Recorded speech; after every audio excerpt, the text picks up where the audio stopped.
So இதாங்க என்னோடய காலேஜோட மெயின் பில்டிங். அப்படியே வந்து செகண்ட் ஹவர் வந்து கிளாஸில் யாருமே வரல. ஸோ அதனால் இப்போ வந்து கருப்பட்டி காஃபி குடிக்கலாம் அப்படின்ட்டு போயிட்டுருக்கேங்க. ஸோ பார்ப்போம்.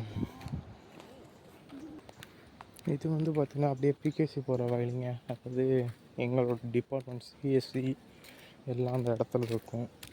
இப்போ நம்ம கருப்பட்டி காஃபி குடிக்க போயிட்டுருக்கேன். ஸோ தூரம்லாம் வந்து பார்த்திங்கன்னா கொஞ்சம் நடக்கணுங்க. எனக்கெல்லாம் தொப்பை அவ்வளோ இருக்கா, கொஞ்சம் குறைக்கணும். நிறையா வேலைகள் இருக்குது. அடுத்த வருஷம் ஃபைனல் இயரு, இந்த வருஷம் தேர்ட் இயர் படிக்கிறேன். ஸோ எந்தளவுக்கு படித்து முடிப்போன்னு பார்ப்போம்.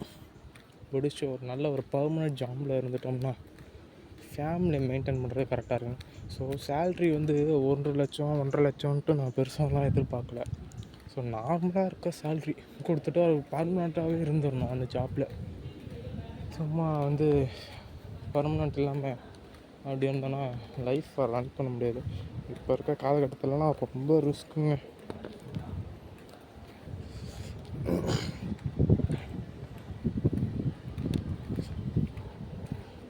மோஸ்ட் ஆஃப் இங்கே லேபெல்லாம் நிறையா இருக்குது. பசங்களெல்லாம் வண்டியிலலாம் உள்ளே அனுப்பவே மாட்டாங்க. So new